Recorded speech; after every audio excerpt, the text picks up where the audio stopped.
عاقبت حرام خوردن خیلی خطرناک است. در روایت ترمذی و ابن حبان آمده است که جناب رسول الله صلی الله علیه و سلم فرمودند آن گوشت و خون که در بدن انسان از حرام بروید داخل جنت نخواهد شد. آتش جهنم سزاوار آن است. پس ای برادر و خواهر مسلمان، از خوردن حرام بپرهیز، علم حلال و حرام بیاموز تا پرهیز کردن از حرام برایت آسان شود. چنگ زدن به دین و عمل کردن به آن افراطگرایی نیست. خیلی متاسفم از آن که امروزها کسی اگر به دینش چنگ زند و طبق قرآن و سنت به آن عمل کند او را افراطی یا رادیکال میگویند. قسم به ذات الله که در دین افراط و افراطگرایی یعنی رادیکالیسم وجود ندارد. دین آسان است و در آن هیچ تشدد و سختگیری وجود ندارد. کسانی که چنین میگویند در حقیقت دین را نفهمیده اند. در روایت بخاری و مسلم آمده است که جناب رسول الله صلی الله علیه و سلم میفرمایند در دین آسان بگیرید و سختگیری نکنید و مردم مژده بدهید و آنها را گریزان نکنید. ای طالب بهشت، پدرت آدم علیه السلام به خاطر یک لغزش از بهشت بیرون شد و تو انتظار داری با گناهانی که هنوز از آنها توبه نکرده ای به بهشت داخل شوی؟ خیال خام است. به سوی الله رجوع کن، توبه کرده به سوی الله بازگرد تا الله رب العالمین جنت الفردوس برایت نصیب کند. اکثر زنان امروزه طاقت گوش کردن نصیحت را ندارند. قسم به ذات الله که اگر طاقت گوش کردن نصیحت را می داشتند به حیای آنها تا به این درجه نمی رسید. هرگز از دعا کردن خسته نشو. امام ذهبی رحمه الله می فرماید کسی که به دعا عادت کرده باشد و پیوسته در دعا را بکوبد حتما برایش باز می شود. بله، این وعده پروردگار است که می فرماید ادعونی استجب لکم، یعنی مرا بخوانید تا اجابت کنم دعاهای شما را.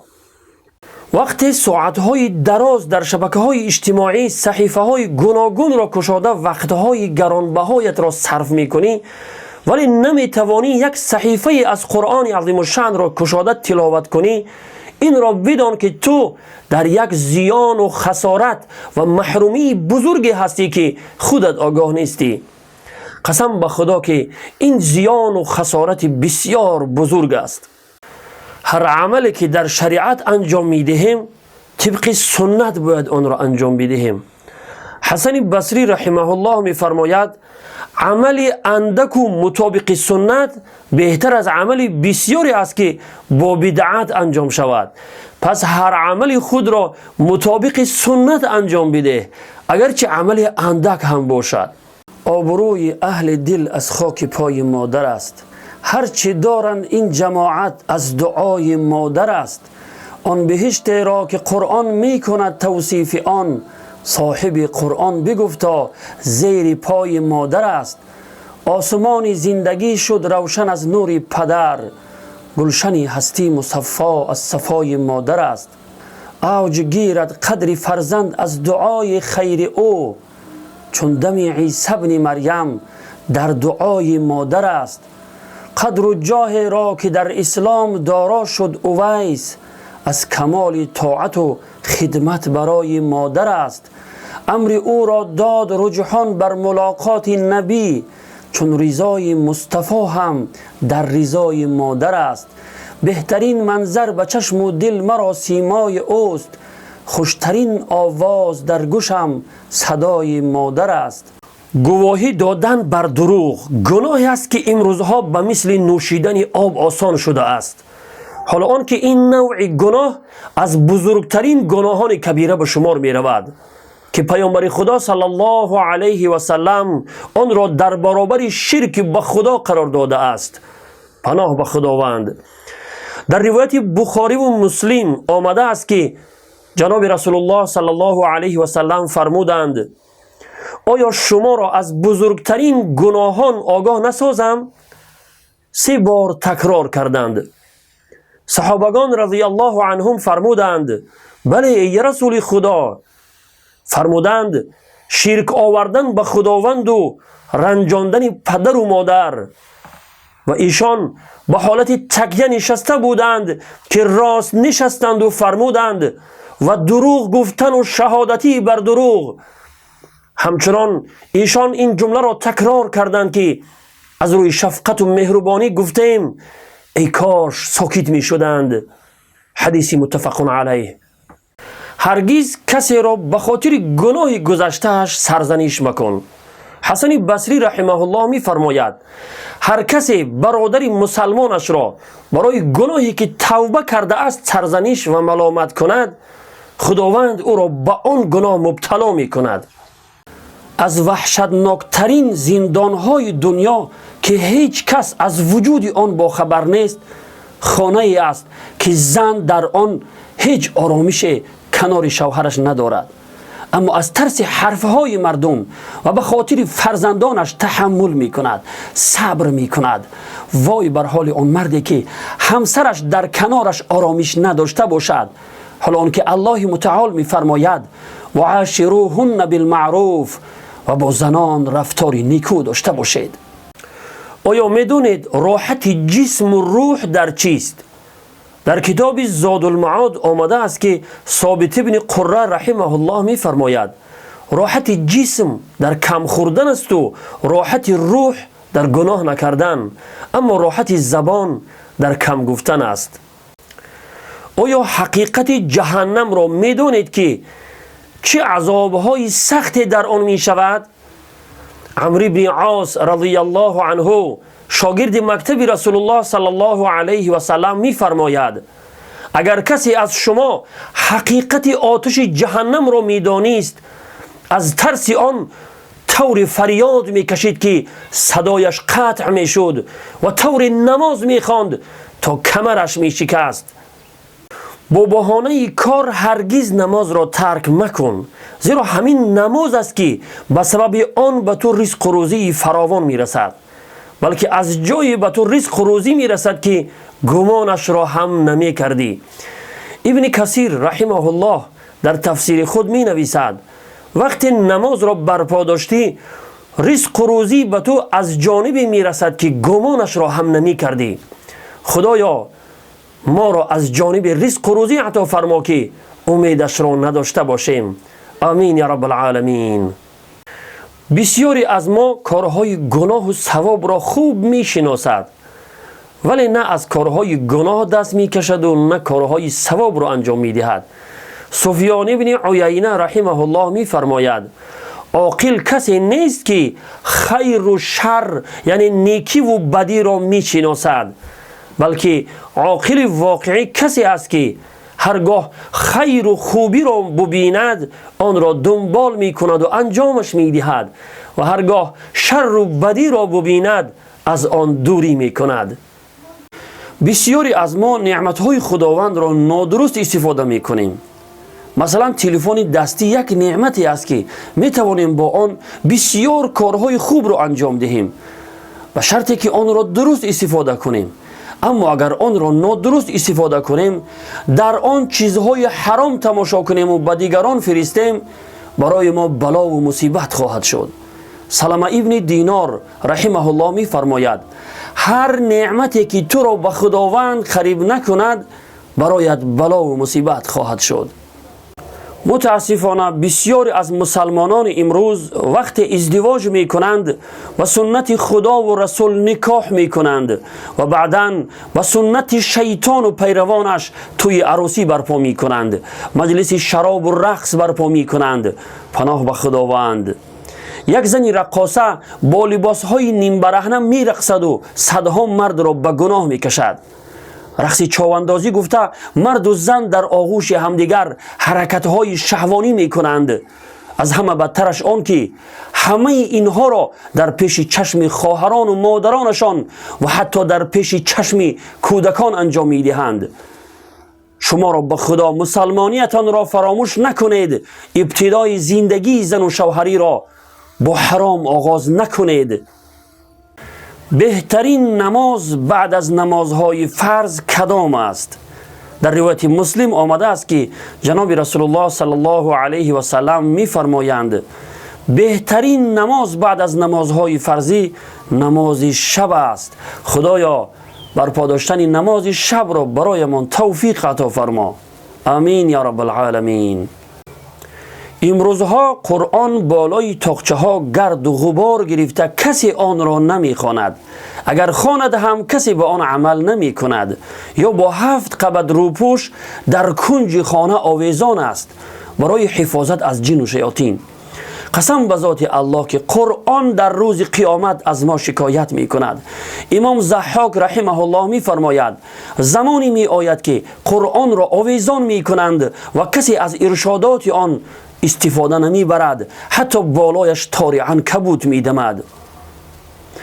بله، واقعا این همان زمانی است که ما شاهد آن هستیم. حال آن که قرآن دستورالعمل تمام بشریت است که هر کسی به آن چنگ زند و عمل نماید هرگز گمراه نخواهد شد. ای طالب علم، خوب گوش انداز. عبدالله ابن مبارک رحمه الله می فرماید اول علم نیت است، یعنی هدف از علم آموزی باید رضای الله و خدمت دین و نفع رساندن به مردم باشد. بعد از آن شنیدن است، بعد از آن فهمیدن است، بعد از آن حفظ کردن است، بعد از آن عمل کردن است و بعد از آن پهن کردن. پس آیا آماده هستی که یک طالب علمی واقعی باشی؟ این ظلم را هرگز در حق برادرت مکن. محمد ابن سیرین رحمه الله که یکی از بزرگان تابعین است می فرماید این در حق برادرت ظلم است که تمام بدیهای را که نسبت به او میدانی بیان کنی و خوبی های او را پنهان کنی. انسان پیر می شود ولی دو چیز در قلب او جوان باقی می ماند. در روایت بخاری آمده است که جناب رسول الله صلی الله علیه و سلم می فرمایند قلب پیرانسال پیوسته در دو چیز جوان می ماند، یکی دوست داشتن دنیا، دیگر آرزوی دور و دراز. فرزندانتان را قرآن بیاموزید و آنها را با قرآن پرورش نمایید. عبدالله ابن عیسی رحمه الله می فرماید این امت پیوسته در خیر و خوبی به سر میبرند مادامی که کودکانشان را قرآن بیاموزند، کودکانشان با قرآن پرورش یابند. و همچنین جناب رسول الله صلی الله علیه و سلم می فرمایند بهترین شما کسی است که قرآن را بیاموزد و به دیگران تعلیم دهد. قدر پدر و مادر را در زندگیشان بدانید و خدمت آنها را بجا آورید. حسن بصری رحمه الله می فرماید نظر کردن بر چهره پدر و مادر عبادت است، پس چگونه است نیکی کردن به آنها؟ البته که خدمت پدر و مادر را به خوبی انجام دادن باعث خیر و برکت دنیا و آخرت انسان می شود و اجر و پاداش بزرگی را هم به دست می آورد، چون که قرآن و سنت و ما دستور می دهد تا با پدر و مادر نیک رفتار باشیم و خدمت آنها را به خوبی انجام دهیم. انسان از کاغذ بی ارزش پول ساخت، اما پول از انسانها چه چیزهایی که نساخت؟ دزد، ظالم، قاتل، خائن، منافق، فاحشه، دیوس و غیره. حتی بعضی انسانها به خاطر پول دین و ایمانشان را هم فروختند. پناه به خداوند. مردی از عبدالله ابن مبارک رحمه الله پرسید که آیا نصیحتگر باقی مانده است؟ در جواب فرمود آیا میشناسی کسی را که نصیحت را قبول کند؟ واقعا این مصیبت بسیار بزرگی است که در جامعه امروزی نه نصیحتگری باقی مانده است و نه کسی که نصیحت را قبول کند. عمر ابن خطاب رضی الله عنه می فرماید هیچ خیر نیست در قومی که نصیحتگر نباشند و هیچ خیر نیست در قومی که نصیحتگران را دوست ندارند. دوای قلبی که به سبب گناهان فاسد شده است 5 چیز است. 1، یحیی بن معاذ و ابراهیم خواص رحمهم الله می فرمایند که دوای قلب 5 چیز است. یکم، خواندن قرآن کریم و فکر کردن در معانی آن. دوم، خالی بودن شکم. سوم، برپا داشتن نماز شب. چهارم، دعا و تضرع به هنگام سحر. پنجم، همنشینی با انسانهای نیک و صالح. غیر از الله مقتدر و توانا از هیچ کسی نترس. فضیل ابن عیاض رحمه الله می فرماید هر کس تنها از خداوندی لایزال بترسد هیچ کس نمی تواند به او ضرر و زیان برساند و هر کسی از غیر الله بترسد هیچ کسی نمی تواند به او نفع و فایده برساند. بعضی ها از حق زمان پیروی می کنند که موافق خواهشات و خواسته های نفسشان باشد. عمر بن عبدالعزیز رحمه الله می فرماید از جمله کسانی نباش که هرگاه حق موافق خواهشات و خواسته های نفسشان باشد از آن پیروی می کنند و هرگاه مخالف خواسته ها و خواهشات نفسشان باشد و آن مخالفت می کنند و حق را قبول نمی کنند. دو وقتی با برکت است که با طاعت و عبادت سپری کردن آن در رزق و روزی و اعمال بندگان برکت حاصل می شود. حافظ ابن حجر رحمه الله می فرماید در روایات آمده است که رزق و روزی بندگان بعد از نماز صبح تقسیم می شود و اعمال بندگان در پایان روز بالا برده می شود. هر کس در این دو وقت در طاعت و عبادت پروردگار باشد در رزق و روزی و اعمال او برکت داده می شود. فرزندانتان را به علم آموزی تشویق نمایید. بدانید که علم آموختن و به دیگران تعلیم دادن اجر و پاداش بزرگی دارد.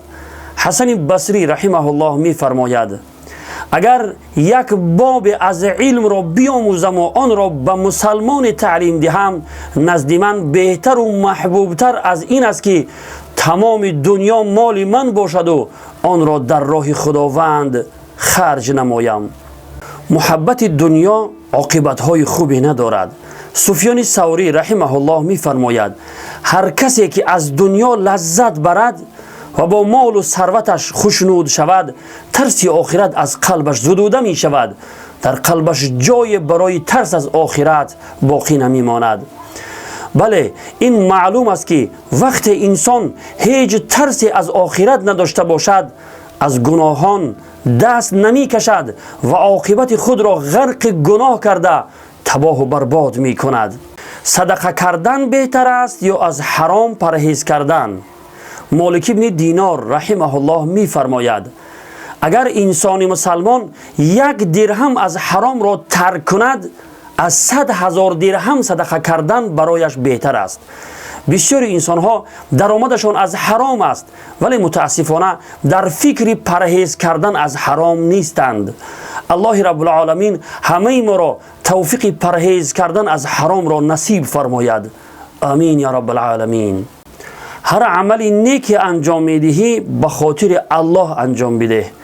بشر بن حارث رحمه الله می فرماید عملهای نیکت را به خاطر آن انجام نده تا سری زبانها باشی و مردم از تو یاد کنند بلکه عملهای نیکت را پنهان کن همچنان که گناهانت را پنهان میکنی. این خیلی محرومی بزرگی است که انسان قرآن را بیاموزد ولی تلاوت نکند. امام ابوالعالیه رحمه الله می فرماید ما این را از بزرگترین گناهان می دانستیم که شخص قرآن را بیاموزد ولی چیزی از آن تلاوت نکرده بخوابد. پروردگارا ما را توفیق تلاوت قرآن نصیب فرما. آمین یا رب العالمین. هر مرد و زنی که پاکدامنی اختیار کند تقوا و پرهیزگاری پیشه کند خداوند برای او همسری پاکدامن و با تقوا نصیب می‌گرداند. ابن عربی رحمه الله می فرماید همسری خوب و صالح را با کوشش و تلاش به دست نمی آوری بلکه او رزقی است از جانب پروردگار که انسانهای پاکدامن و با تقوا را نصیب می شود. 1000 نیکی و ثواب به دست آوردن در یک روز مگر کاری مشکل است؟ کاری مشکلی نیست. البته در روایت مسلم آمده است که جناب رسول الله صلی الله علیه و سلم فرمودند آیا نمی تواند یکی از شما هر روز 1000 نیکی به دست آورد؟ یکی از افراد مجلس پرسید چگونه یکی از ما می تواند در یک روز 1000 نیکی به دست آورد؟ فرمودند هر کس 100 بار سبحان الله بگوید 1000 نیکی برایش نوشته می شود یا 1000 گناه از گناهانش بخشیده می شود. روایت مسلم. بعضی انسان ها را اگر نصیحت کرده شود به خاطر گناهی که انجام می دهند در جواب می گویند کار خودت را کن و من چی کار داری؟ اول خودت را اصلاح کن و من کاردار نشو. با چنین سخنان نصیحت را رد می کنند و از قبول حق سرپیچی می کنند.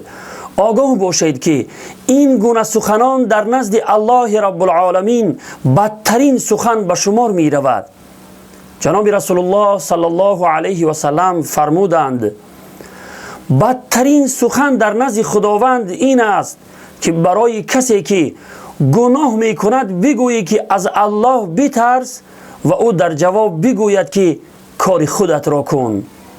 روایت بیهقی در شعب الایمان. انسانهای شریر و بدکار را بشناسید. مالک ابن دینار رحمه الله می فرماید برای شریر و بدکار بودن یک انسان همین قدر کافی است که از جمله صالحان و نیکان نباشد، در حالی که انسانهای نیک و صالح را تحقیر و اهانت کند. یعنی خودش انسانی نیک و صالحی نیست ولی انسانهای نیک و صالح را تحقیر و اهانت می کند. بر علمای دین، دعوتگران و نصیحتگران تحقیر و اهانت می کند. وای بر حال چنین مردم. اگر کسی تو را از عیب و خطاهایت آگاه ساخت هرگز از او نرنج و نسبت به او بدبین مباش. ابن قدامه رحمه الله می فرماید سلف صالحین دوست می داشتند کسانی را که آنها را بر عیبها و خطاهایشان آگاه می کرد. اما در زمان کنونی غالباً بدترین و منفورترین شخص نزد ما کسی است که ما را از عیبها و خطاهایمان آگاه می کند. قلبها با چه چیزی نرم می شوند؟ عیناً چنین سؤال را از امام احمد ابن حنبل رحمه الله پرسیدند. حضرت در جواب فرمودند قلبها با حلال خوردن نرم می شوند. بله، حلال خوردن یکی از فریضه های دینی هر فردی مسلمان است که باید آن را انجام دهد. مرد نزد حذیفه رضی الله عنه آمد و عرض کرد ای ابا عبدالله من می ترسم از جمله منافقان باشم. حضرت در جواب فرمودند آیا در خلوت و تنهایی نماز می خوانی و اگر گناه کنی استغفار می کنی، طلب آمرزش گناه می کنی؟ مرد گفت بله چنین می کنم.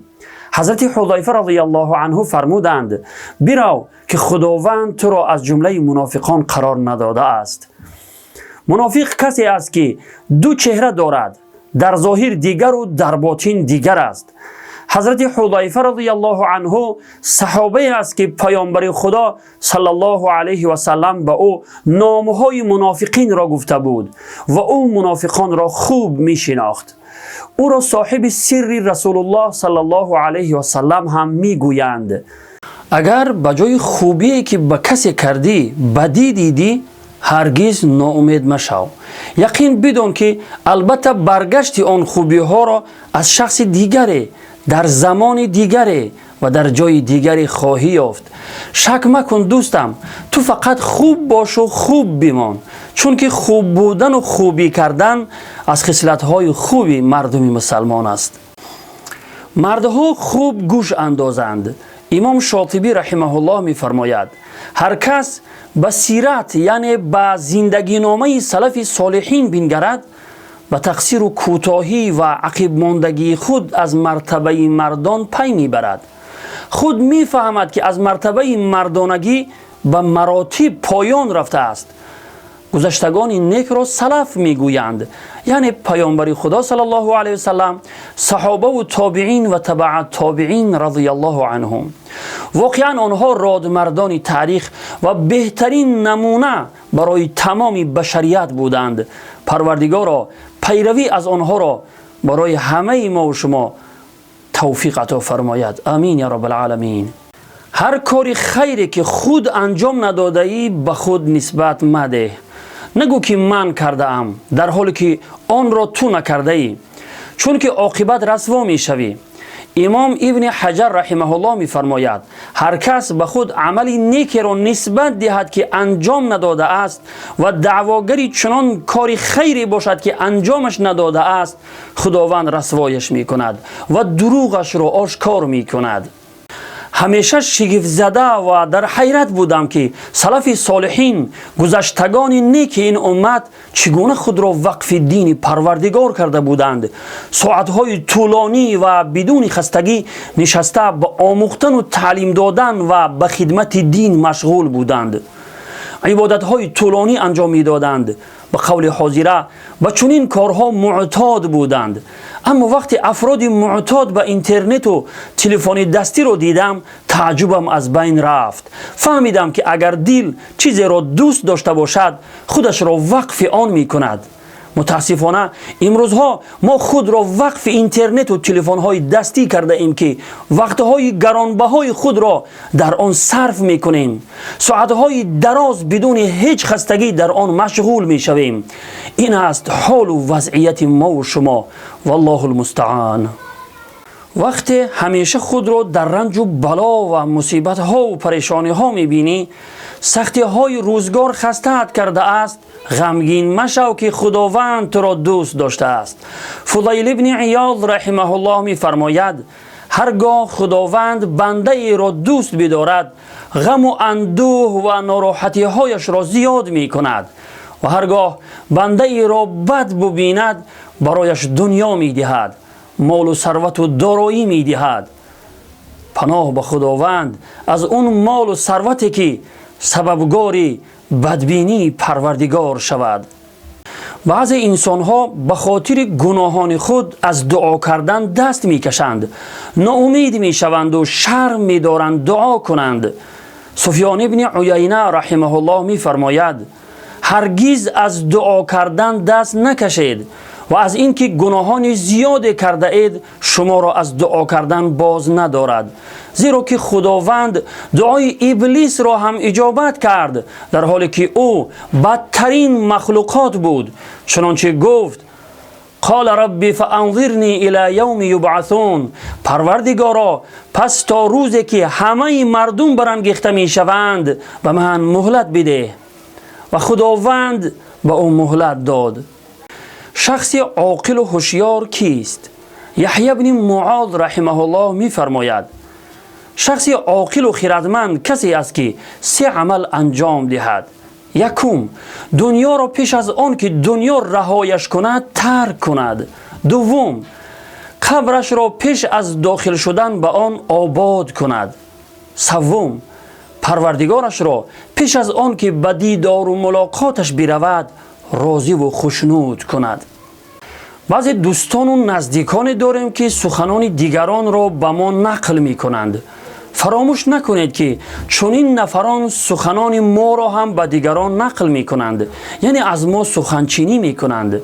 حسن بصری رحمه الله می فرماید هر کسی که سخن دیگران را به تو نقل کند، بدان که سخن تو را هم به دیگران نقل خواهد کرد، یعنی از تو سخنچینی می کند. نماز شب از نماز روز به مراتب بهتر است.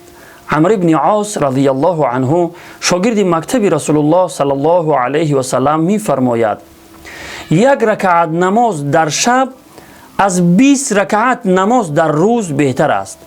برادران و خواهران عزیز، نماز شب را از دست ندهید، خود را از اجر و پاداش بزرگ محروم نکنید.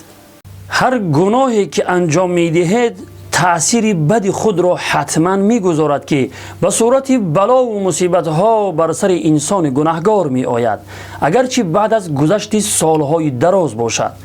ابن قیم جوزی رحمه الله می فرماید وقتی اثر بدی گناهانت را فوراً ندیدی مغرور نشو، فریب مخور، زیرا گاه بعد از گذشت 40 سال اثر بدی گناهانت را میبینی. آیا تعجب آور نیست وقتی خالق و آفریدگار خود را بشناسیم ولی باز هم او را نافرمانی کنیم؟ از فضیل ابن عیاض رحمه الله پرسیدند عجیبترین چیز در دنیا چیست؟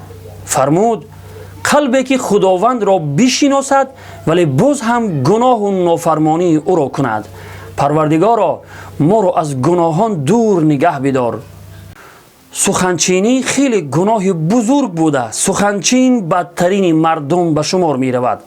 امام ذهبی رحمه الله می فرماید هر کس رابطه میان دو نفر را برهم زند و میان آنها سخنان نقل کند که باعث آزار و بدبینی یکی از آنها شود، او سخنچین است، از حزب شیطان و بدترین انسان است. گاه قلب‌های ما و شما به سبب گناهان زیاد میمیرند. سفیان ثوری رحمه الله می فرماید زمانی می آید که قلب‌ها میمیرند و فقط بدنها زنده باقی میمانند. یعنی به سبب گناهان زیاد قلب‌های بعضی مردم میمیرند که سخن حق را نه میفهمند و نه فهمیدن میخواهند. با ذوق گناه از حق گریزان میشوند. واقعا ما در همان زمانی قرار داریم که انسان‌های زنده با قلب‌های مرده زندگی میکنند. این همان زمانی است که بزرگان این امت قبلا خبر داده بودند. تا زمانی که از گناهان دست نکشی حلاوت و شیرینی ایمان را نمیچشی. بشر حافی رحمه الله می فرماید شیرینی و حلاوت ایمان را نمییابی تا زمانی که بین خود و خواهشات نفست سد قرار ندهی. یعنی تا زمانی که از تمام گناهان دست نکشی شیرینی ایمان را نمییابی. خوشا به حال کسی که ترک گناه کرد و شیرینی ایمان را دریافت. امروزها ما گناه میکنیم و میخندیم، به کار گناه فخر کرده در پیش دوستانمان از زناکاری هایمان تعریف میکنیم. ولی بزرگان و صالحان و گذشتگان نیک این امت به خاطر انجام ندادن کارهای خوب گریه میکردند. ابو داود رحمه الله می فرماید به نزد کرز حارسی رحمه الله رفتم، دیدم که گریه می کرد. از او پرسیدم که چرا گریه می کنی؟ فرمود دیشب از قرآن چیزی نخوانده ام، گمان می کنم که این به خاطر گناهی است که انجام داده ام.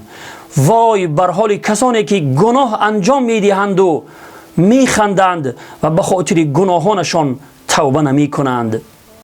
اگر کسی را دیدی که گناه می کند حتما او را یادرس کرده از گناه باز دار و الا تو هم در گناه شریک خواهی شد. اقلا یک بار هم به او بگو که این کار تو گناه است، از الله بترس، این کار گناه را انجام نده. امام قرطبی رحمه الله می فرماید هر کس در مجلس گناه بنشیند ولی به اهل مجلس تذکر ندهد و آنها را از گناه باز ندارد در گناه آنها شریک است. ای وای بر ما که در مجلس شراب و رقص و دیگر گناهان می نشینیم و دم نمی زنیم، از گناه باز نمی داریم، می گوییم گوری من جدا و گوری تو جدا. در برابر علم آموزی آموختن ادب هم خیلی مهم و ضروری است.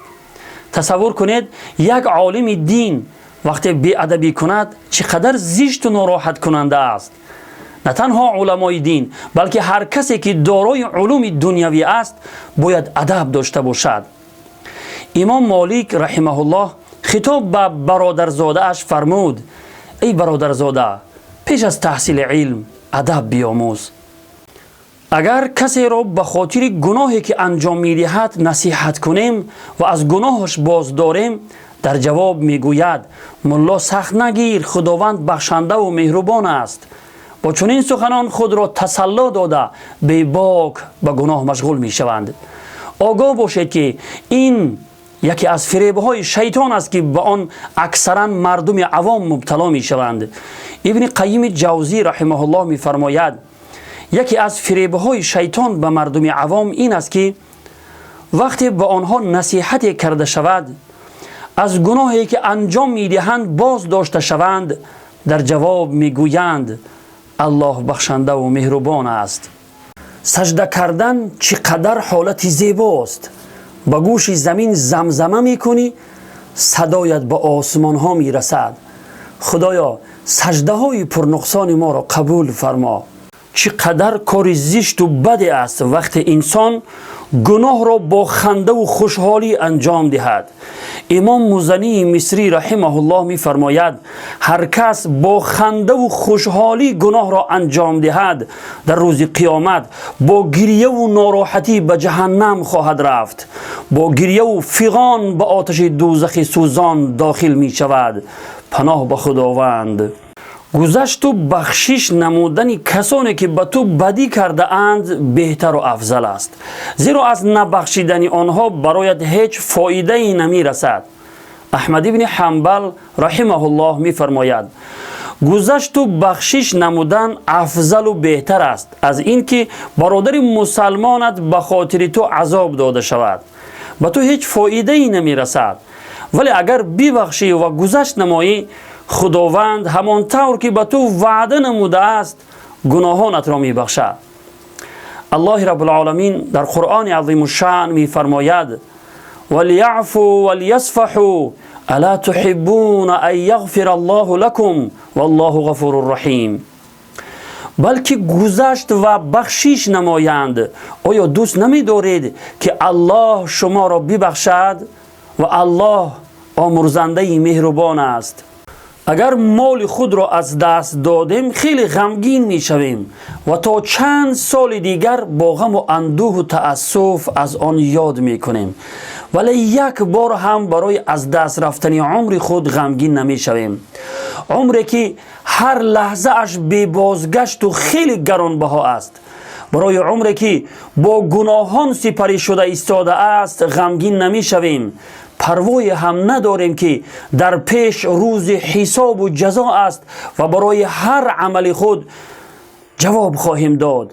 پروردگارا ما توفیق عطا فرما تا عمر خود را غنیمت دانسته برای آخرت توشه جمع‌آوری نماییم. هرگاه در نماز شتاب کردی و خواستی آن را زودتر به پایان رسانی، به یاد بیاور همه آن چیزی که میخواهی بعد از نماز به آنها برسی و همه آن چیزی که میترسی از دست بدهی به دست آن ذاتی است که در مقابلش ایستاده ای. پس نمازت را با آرامش کامل ادا نما. آزار دادن همسایگان از جمله گناهان کبیره به شمار می رود که متاسفانه در جامعه امروزی خیلی زیاد دیده می شود، خصوصا زنها که با اندک نافهمی با همسایگان درگیر می شوند و آنها را آزار می دهند.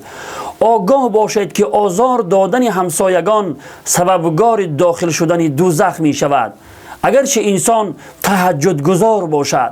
پناه به خداوند.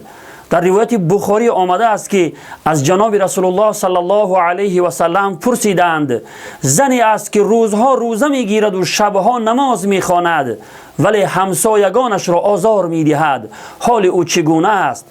جناب رسول الله صلی الله علیه و سلم فرمودند در او هیچ خیری نیست، او از اهل دوزخ است. روایت بخاری در ادب المفرد. برادران و خواهران عزیز، از آزار و اذیت همسایگان بپرهیزید و عاقبت خود را برباد ندهید. گاه سخنان دیگران را به دوستان و نزدیکانمان نقل میکنیم که فلانی درباره تو چنین و چنان میگوید. گویا این سخنان را به خاطر خیرخواهی میگوییم، ولی یقین میدانیم که این سخنان ما باعث بدبین شدن آنها می شود. در غیبت همدیگر فرو می روند و گاه به جنگ و نزاع بزرگ هم نوبت می رسد. چون این نقل سخن را که در بین مردم بدبینی و جنگ و نزاع برپا می کند سخنچینی می گویند و سخنچین داخل جنت نمی شود. در روایت بخاری آمده است که جناب رسول الله صلی الله علیه و سلم می فرمایند سخنچین داخل جنت نمی شود. دو خصلتی است که قلب انسان را سخت می کند: بسیار گفتن و بسیار خوردن، که در نتیجه انسان نه حق را می فهمد و نه فهمیدن می خواهد. نصیحت برایش تأثیر نمی کند. فضیل ابن عیاض رحمه الله می فرماید دو چیز چنانند که قلب را سخت می کنند، بسیار گفتن و بسیار خوردن. پناه به خداوند. نماز انسان را از کارهای زشت و ناروا باز می دارد و آهسته آهسته به سوی خوبی ها می کشاند. به کارهای خوب عادت می کند و تمام خصلت های بدش را ترک می کند و در نتیجه یک انسان خوب و صالح می شود. یونس ابن عبید رحمه الله می فرماید در بنده مؤمن دو خصلتی است که اگر اصلاح شوند باقی تمام خصلت های او اصلاح می شوند. یکی نمازش، دیگر زبانش. برادران و خواهران عزیز، نماز را در وقتش با خشوع و تضرع و اخلاص کامل ادا نمایید. زبان را کنترل نموده از سخنان فحش و بیهوده پرهیز نمایید تا از جمله انسانهای نیک و صالح باشید. آیا میدونید توبه نصوح و صادقانه چیست؟ در تفسیر ابن کثیر آمده است که حسن بصری رحمه الله می فرماید توبه نصوح این است که از گناه نفرت داشته باشی، گناه را چنان بد ببینی همانطور که قبلا به آن شوق و علاقه داشتی و هرگاه به یادش بیافتی از آن استغفار کنی، طلب بخشش گناه کنی. پروردگارا همه ما را توفیق توبه نصوح و صادقانه نصیب فرما. آمین یا رب العالمین. بدی دیگران را اگر با بدی جواب ندادیم گمان میکنیم قدر و منزلتمان پست می شود. خیلی کم نفرانی هستند که در برابر دشنام و حقارت های دیگران خاموش باشند و همه اش را به خداوند سپارند. از اخلاق و رفتار شاگردان مکتب رسول الله صلی الله علیه و سلم باید پند گرفت. شخص به ابو درداء رضی الله عنه شاگرد مکتب رسول الله صلی الله علیه و سلم گفت به من کلمه بیاموز که خداوند به وسیله آن به من نفع و فایده بدهد. فرمود آبرو و حیثیت خود را به خداوند واگذار کن. هر کس تو را دشنام دهد و یا ناسزا گوید او را به خداوند بسپار و به حال خود رهایش کن. هر انسان مسلمان میخواهد که به کمال نیکی ها دست یابد. وهب بن منبه رحمه الله میفرماید هر کسی دارای این سه خصلت باشد به کمال نیکی ها دست یافته است. یکم سخاوتمندی، دوم صبر کردن بر سختی ها و مشقت ها، سوم سخن نیکو و شیرین سخن بودن. یکی از آداب مهمانداری این است که از مهمان نپرسیم که آیا چیزی میخوری یا چیزی برایت بیاورم. سفیان ثوری رحمه الله می فرماید وقت دوست یا برادرت به زیارتت آمد و به خانه‌ات مهمان شد از او نپرس که آیا چیزی میخوری یا چیزی برایت بیاورم، بلکه هر چی داری به نزدش بیاور. اگر خورد که بسیار خوب، ورنه از نزدش بردار. دهان مردم را بسته نمی شود، یعنی از تنقید و ملامت های مردم کسی در امان نیست. مردم حتی در شأن پیامبران الهی و دیگر علما و بزرگان دین هم سخن میگویند و تنقید میکنند. پس انسان عاقل به تنقید و ملامت های مردم اهمیت نمیدهد. بعضی مردم از تنقید و ملامت های مردم متأثر شده از کارهای خود دست میکشند. ما نباید از تنقید و ملامت های مردم متأثر شویم و از کارهای خود دست کشیم.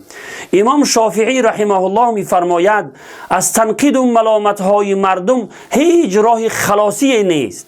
پس بینگر که صلاح تو در چیست و همان را برای خود لازم بگیر. اگر میخواهی که از غم و اندوه، شدت و سختی مرگ و دهشت روز قیامت نجات یابی، خوب گوش انداز.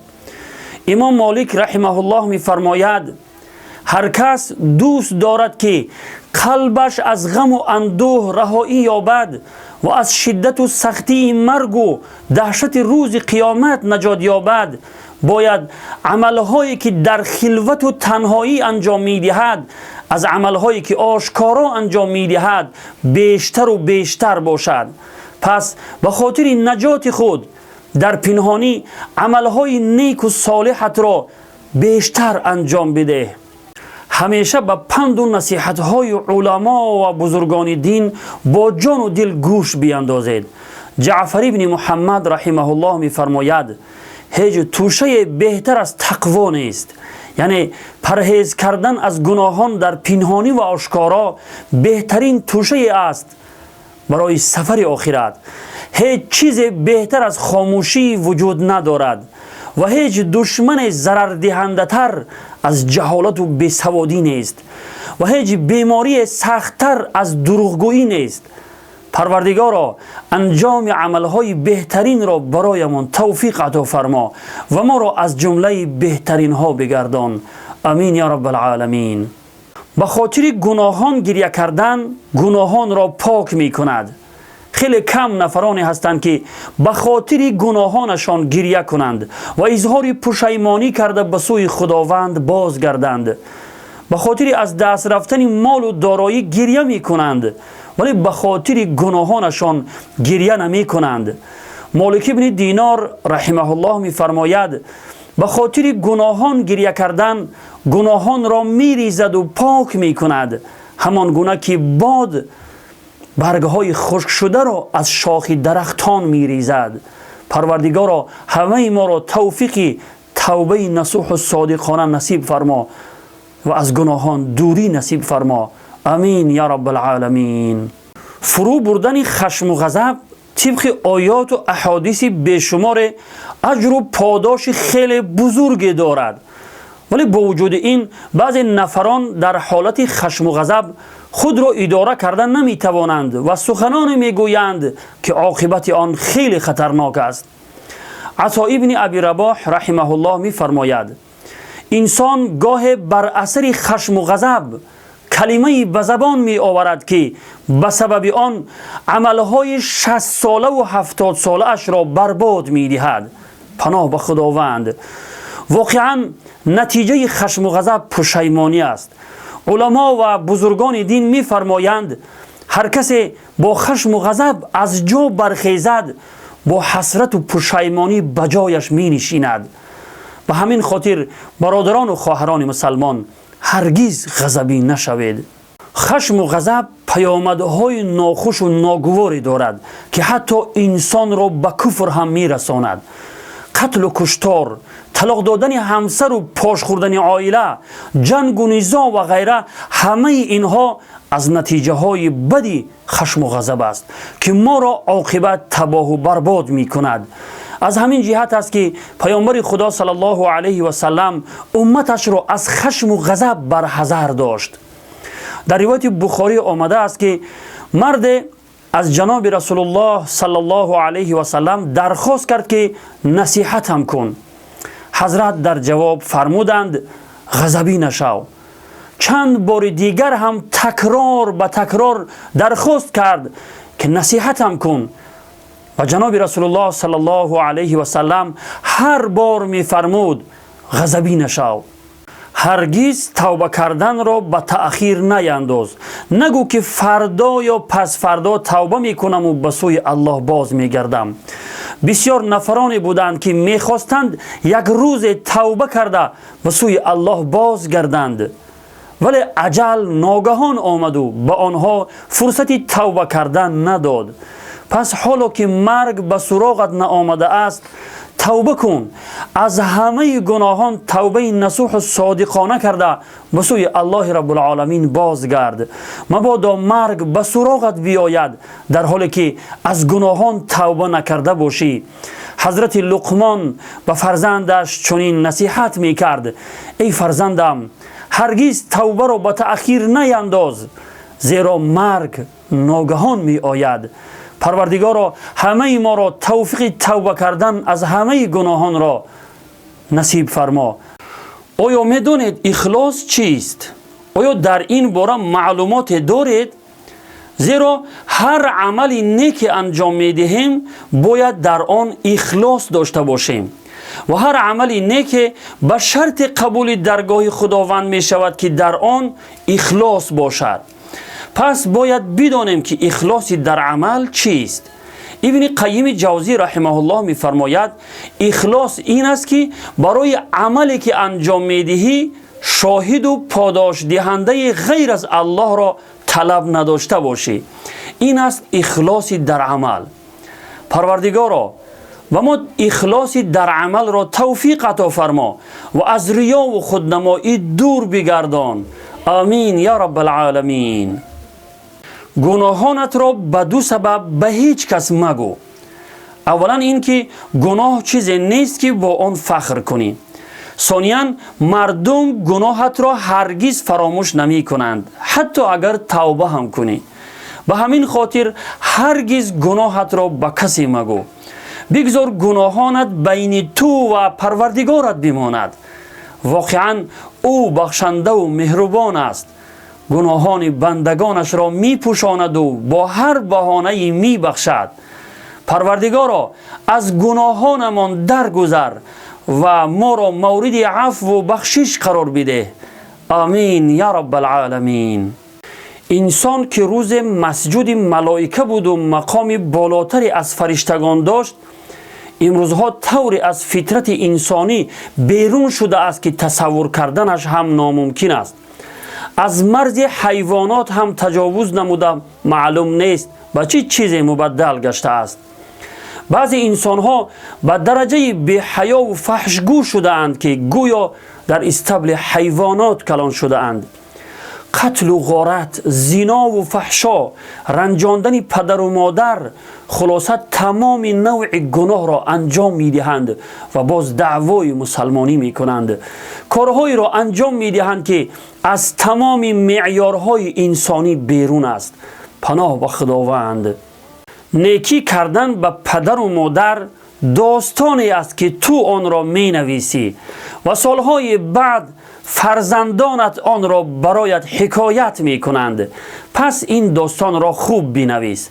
یعنی چگونه ای که با پدر و مادر رفتار می کنی همان را از فرزندانت می بینی.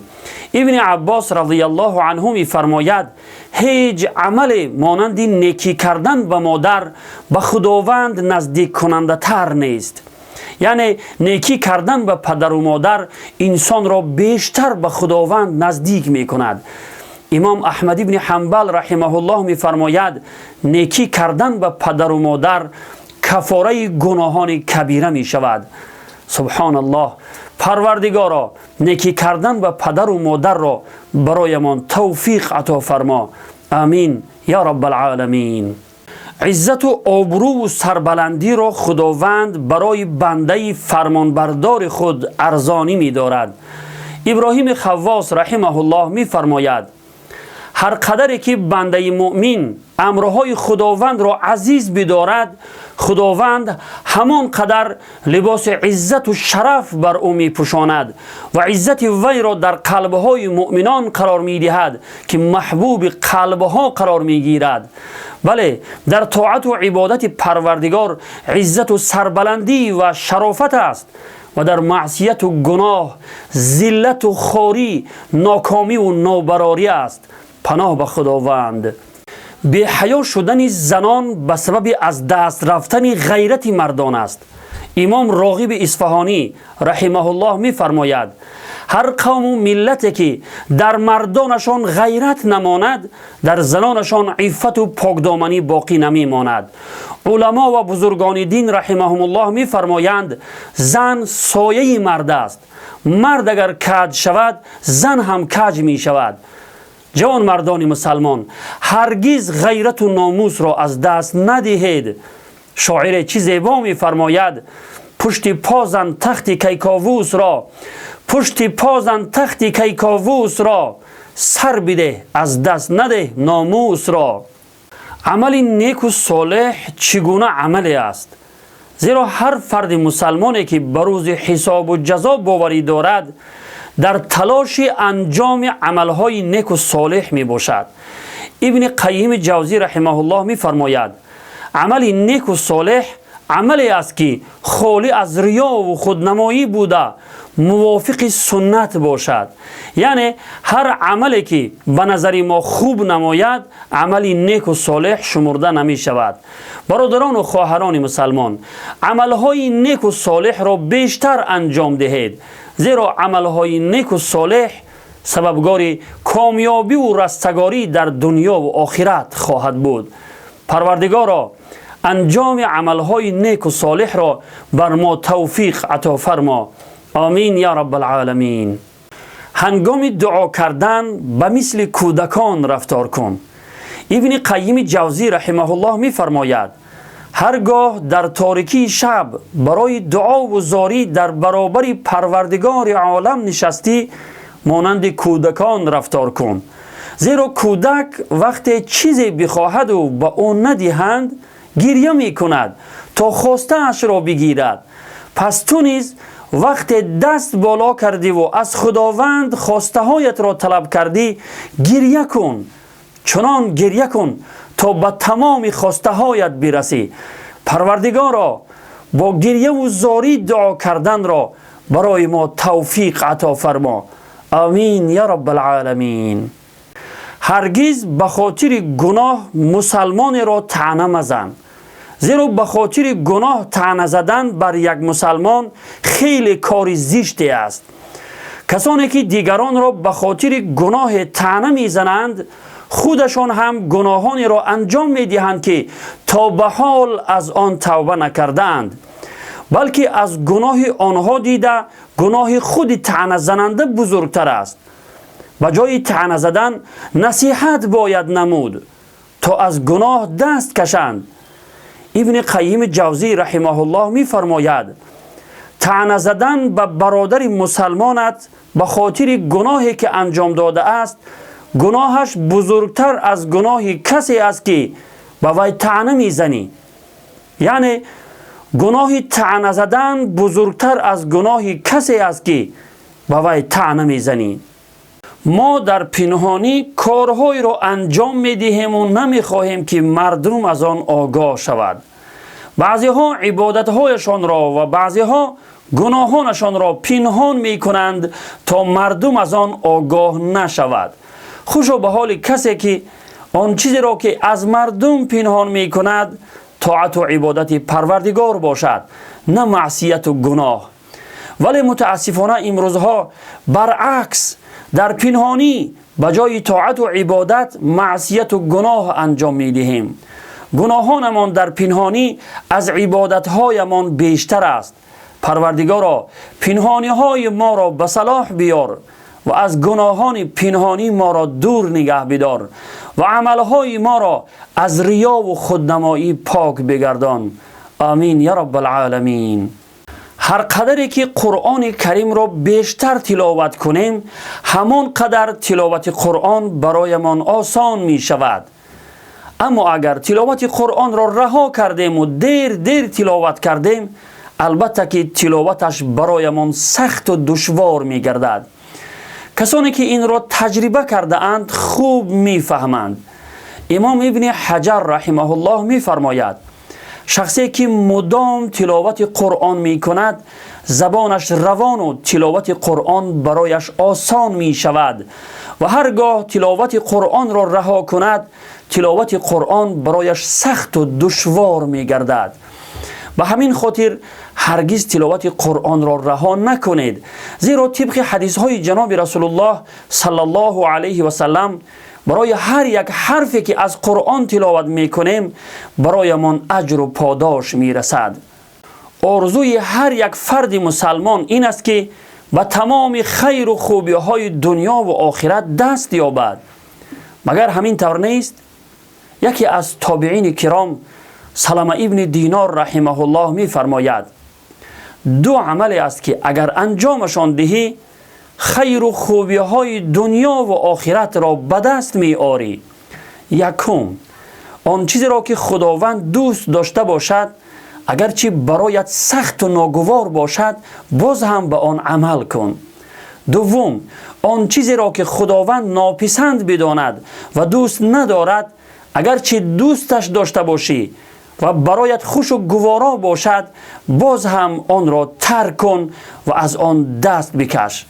پروردگارا تمام خیر و خوبی های دنیا و آخرت را برایمان نصیب فرما. آمین یا رب العالمین. کدام وقت می توانیم شیرینی و حلاوت عبادت هایمان را بچشیم و از آن لذت ببریم؟ احمد ابن حرب رحمه الله می فرماید 50 سال خداوند را عبادت کردم ولی حلاوت و شیرینی عبادت را نیافتم تا اینکه 3 چیز را ترک کردم. یکم، رضای مردم را ترک کردم تا اینکه توانستم سخن حق بگویم، یعنی در گفتار و کردار خود تلاش نمی کردم تا مردم از من راضی شوند. دوم، دوستی و همنشینی فاسقان را ترک کردم تا اینکه به دوستی و همنشینی این نیکان و صالحان رسیدم. سوم، حلاوت و شیرینی دنیا را ترک کردم تا اینکه به حلاوت و شیرینی آخرت رسیدم. علما و بزرگان دین تواضعی داشتند که برای تمام امت نمونه بهترین است. ابن رجب حنبلی رحمه الله در ذیل کتاب طبقات الحنابلة می نویسد به دست ابن جوزی رحمه الله بیش از 20,000 نفر یهودی و مسیحی اسلام آوردند. بیش از 100,000 نفر به دست او توبه کردند. بیش از 2,000 تصنیف دارد. با وجود این به شاگردانش می گفت اگر وارد بهشت شدید و من را در میان خود نیافتید، درباره من بپرسید و بگویید خدایا فلان بنده ات ما را به یاد تو می انداخت. سپس به گریه کردن شروع کرد. هر غم و اندوهی که به سر ما می آید البته یک حکمت در آن نهفته است.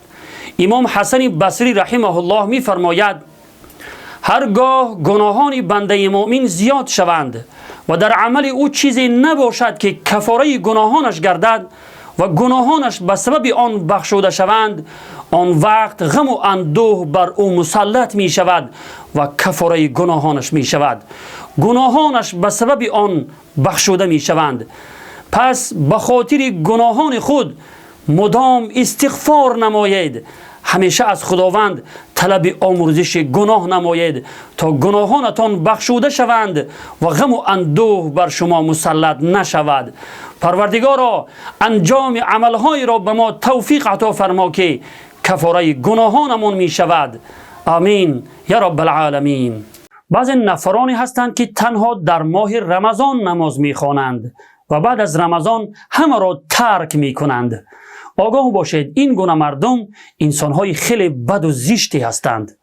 آنها بندگان رمضانی هستند و خداوند را تنها در ماه رمضان می شناسند و بعد از رمضان با خداوند قهری هستند.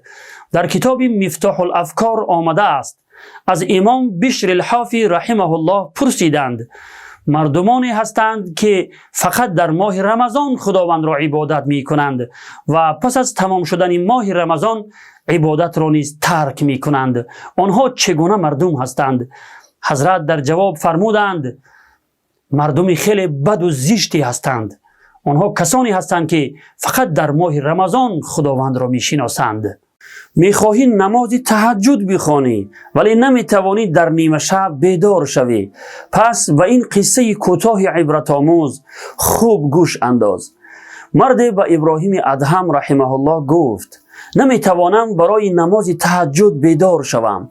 لطفاً علاجش را برایم بگو تا بتوانم بیدار شوم. حضرت در جواب فرمودند در روز خداوند را نافرمانی مکن و او تو را به هنگام شب در روبرویش قائم می کند. زیرا ایستادن تو در روبروی پروردگارت به هنگام شب شرف و بزرگی است و انسان گناهگار سزاوار آن نیست. به جای تعریف و توصیف کسی خوب میشد برایش دعای مغفرت کنیم. دعا کنیم که خداوند عملهای پرنقصانش را قبول فرموده مورد عفو و بخشش قرار دهد. این همه تعریف و توصیف برایش هیچ سود و فایده ای نمی بخشد. یونس ابن عبید رحمه الله می گوید برای عیادت به نزد محمد ابن واسع رحمه الله رفته بودیم. برایمان ارشاد فرمود سخنان مردم، یعنی آنچه مردم مرا تعریف و توصیف می کنند، برایم هیچ فایده ای نمی بخشد زمانی که دست و پایم را گرفته به خاطر گناهانم به دوزخ انداخته شوم. گاه قلب انسان سخت می شود که سببگار آن بعضی خصلت‌های خود انسان است و در نتیجه سخن حق برایش تأثیر نمی کند، حتی کلام پروردگار هم باشد. آن خصلت‌هایی که قلب انسان را سخت می کنند اینهایند. فضیل ابن عیاض رحمه الله می فرماید 3 خصلتی است که قلب انسان را سخت می کنند. یکم زیاد خوابیدن، دوم زیاد خوردن، سوم زیاد حرف زدن. برادران و خواهران مسلمان، از این 3 خصلتی که قلب شما را سخت می کند قطعاً بپرهیزید، مبادا قلب شما سخت شود و سخن حق در قلب شما دیگر تأثیر نکند و در نتیجه از قبول حق سرپیچی کرده عاقبت خود را تباه و برباد کنید. تو از کدام فرقه و گروه هستی؟ عیناً چنین سؤال را از امام ابو حنیفه رحمه الله پرسیدند. حضرت در جواب فرمودند از آن گروهی هستم که به گذشتگان فحش نمی دهد، یعنی به گذشتگان تحقیر و توهین و سخنان فحش و ناسزا نمی گوید. به تقدیر ایمان دارد و هیچ یک از اهل قبله را به سبب انجام گناه مثل زنا و شراب و دزدی و غیره، البته تا زمانی که آن را حلال نداند، تکفیر نمی کند. همیشه از تمام گناهانتان از خداوند مهربان طلب بخشش و آمرزش کنید. امام حسن بصری رحمه الله می فرماید بسیار استغفار کنید، یعنی از خداوند زیاد طلب بخشش گناه کنید، زیرا شما نمی دانید که رحمت الله مهربان چی وقت نازل می شود. پروردگارا تمام گناهانمان را بیامرز و ما را مورد عفو و بخشش قرار بده.